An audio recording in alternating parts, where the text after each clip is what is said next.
obrigado. As pessoas não são todas obrigadas a saber que um dos assassinos do rei Dom Carlos se chamava Buíça.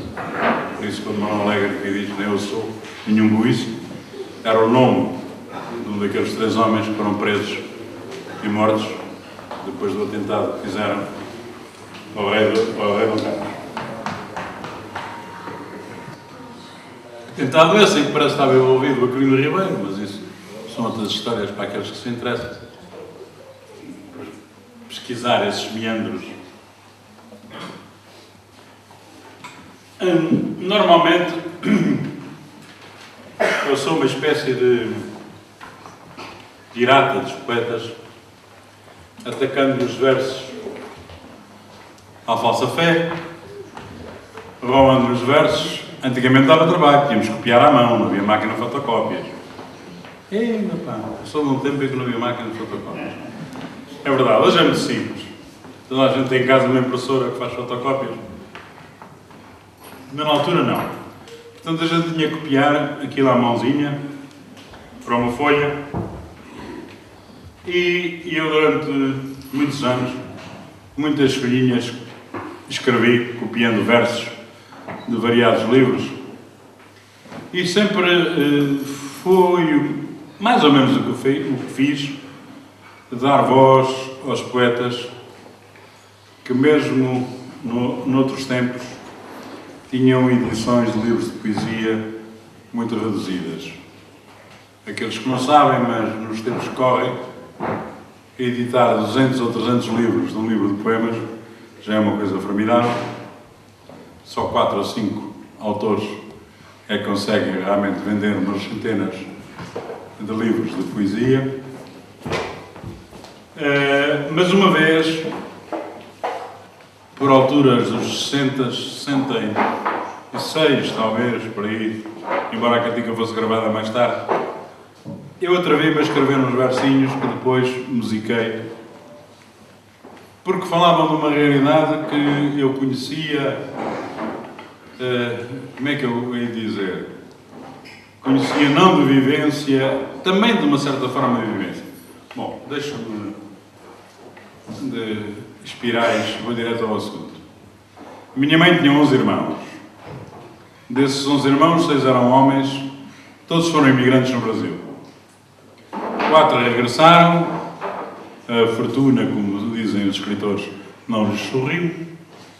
2 ficaram no Brasil para sempre. Um nunca fez nada, o que provava que era um homem de superior inteligência. Gostava muito de ter conhecido, morreu com 90 e tal anos. Gabava-se de nunca ter tido um patrão. E nos últimos anos de vida foi protegido pelo irmão mais novo, que tinha enriquecido. Portanto, já tive um tio rico, o que não me adiantou nada, porque eu tinha um filho. Mas é para vos dizer como esta coisa de ter que partir me tocou desde muito novo. O meu próprio pai tinha sido imigrante nos Estados Unidos da América do Norte. Lembro que nos anos 40 as pessoas não iam para a França, nem para a Alemanha, nem para o Luxemburgo. Iam para a Venezuela, para o Brasil e algumas, como o meu pai, para os Estados Unidos da América do Norte. Também não lhe correu bem a vida e ao fim do ano uma alma caridosa pagou-lhe o bilhete e recaminhou.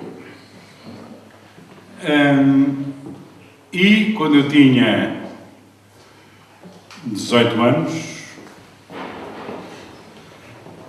os meus amigos tinham quase todos ou um pai, ou um tio, ou um irmão, ou um primo, ou um padrinho, que ou estava em França, ou na Alemanha, ou no Luxemburgo, ou a pensar ir para a França, para a Alemanha, ou para o Luxemburgo. Então, é nessa altura que eu me atrevo a escrever os primeiros versos que depois transformei em cantiga. Certamente alguns de vocês conhecerão, até porque passaram os anos pelos livros do ciclo preparatório, foi a minha consagração. Foi aí que eu descobri que era realmente um autor muito importante. Quando o filho de um senhorio meu me apareceu em casa com o livro, ele não me ligava absolutamente nada. E um dia apareceu-me em casa com o livro, que era obrigado, o livro português, pelo qual era obrigado a estudar, no ciclo. Diz, ó Manel, o senhor é que escreveu esta coisa? Eu disse, fui. E a partir daí, usei de um estatuto de vedeta que eu nunca tinha pensado alcançar. Por causa desses versos.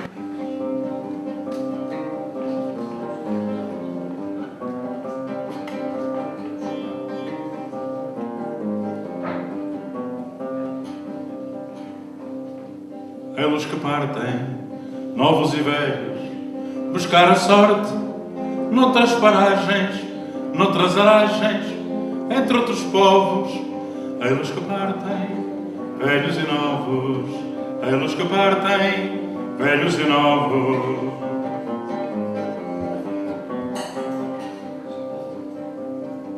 Eles que partem, de olhos molhados, coração triste, a saca às costas, esperança em risto, sonhos dourados.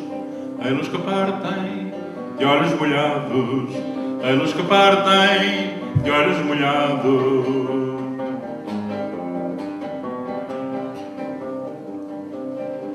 Virá um dia, ricos ou não, contando histórias de lá de longe, onde o suor se fez em pão. Virá um dia, ricos ou não, virá um dia, ricos ou não.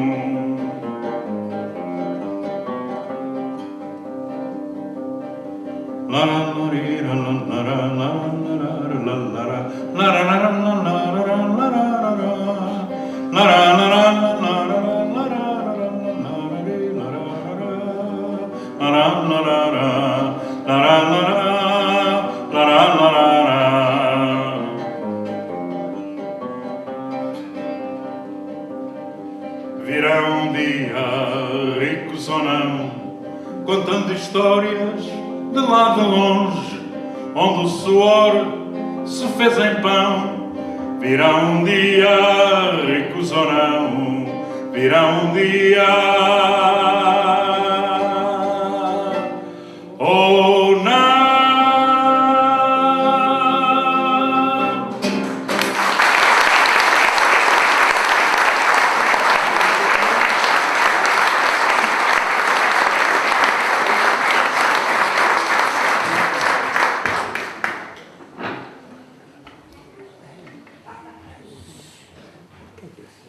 Lá a 300 km de distância de onde eu vim, choveu de manhã. E depois estavam 14 ou 15 graus quando eu saí de casa. E quando cheguei aqui descobri que estavam 25, o que me parece um exagero, é sobretudo uma grande injustiça. Um país tão pequenino a ver estas diferenças de temperatura.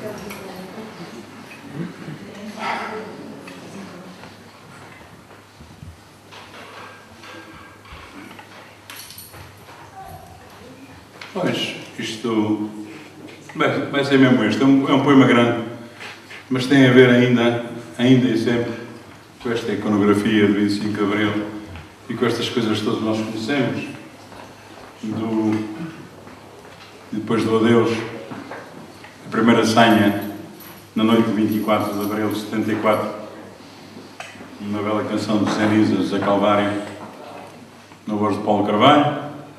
Depois, perto da meia-noite, a Grândola, como sabem, teria sido escolhida como senha no Coliseu dos Recreios no dia 29 de março de 74, porque entre muitas canções mandadas para a censura para esse espetáculo, e curiosamente eu tenho a lista das canções aprovadas e proibidas, nessa noite tive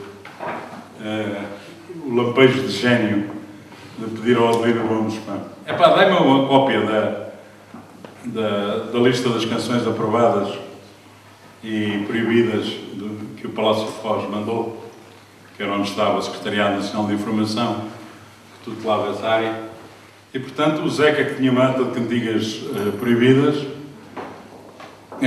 tinha a Grândola aprovada, que é uma coisa engraçada. Havia tudo nos censores, aliás, os censores representavam o povo português. Havia cretinos, estúpidos, tipos inteligentes, tipos de bom senso. No fim de contas, a população portuguesa está bem representada na classe dos censores. Havia uns que não percebiam nada. Eu posso-vos contar uma história que uma vez, em Angra do Heroísmo,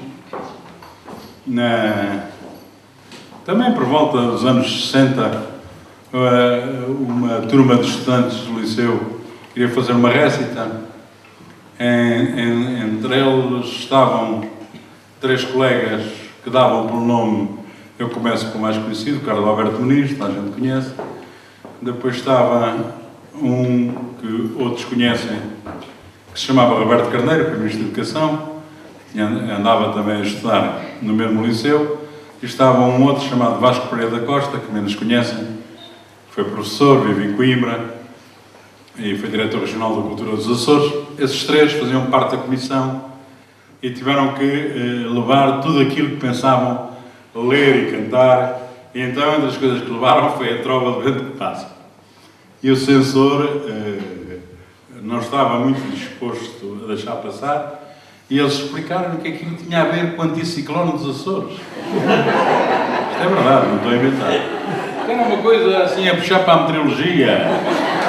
O vento que passa, e como os Açores são muito assolados por grandes variações de clima, e todos nós aqui vivemos sob as influências do anticiclone dos Açores, já agora digo-vos, é tão importante que em Bruxelas há uma livraria que se chama Anticiclone dos Açores, que é uma livraria de viagens, que é muito engraçado.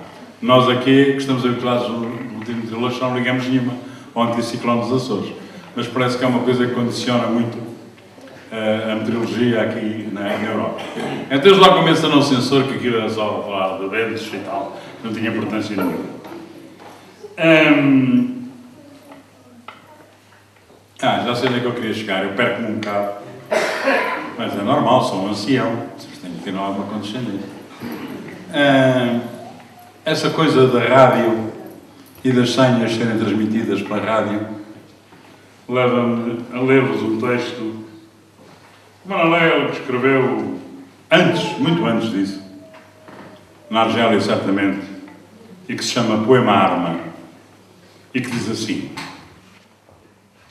que o poema tenha rodas, motores, alavancas, que seja máquina, espetáculo, cinema, que diga à estátua: sai do caminho que atravancas, que seja um autocarro em forma de poema, que o poema cante no cimo das chaminés, que se levante e faça o pino em cada praça, que diga quem eu sou e quem tu és, que não seja só mais um que passa. Que o poema esprema a gema do seu tema e seja apenas um teorema com 2 braços. Que o poema invente um novo estratagema para escapar a quem lhe segue os passos. Que o poema corra, salte, pulo, que seja pulga e faça cócegas ao burguês. Que o poema se vista subversivo de ganga azul e vá explicar numa parede alguns porquês. Que o poema se meta nos anúncios das cidades, que seja seta, sinalização, radar. Que o poema cante em todas as idades, que lindo, no presente e no futuro, o verbo amar.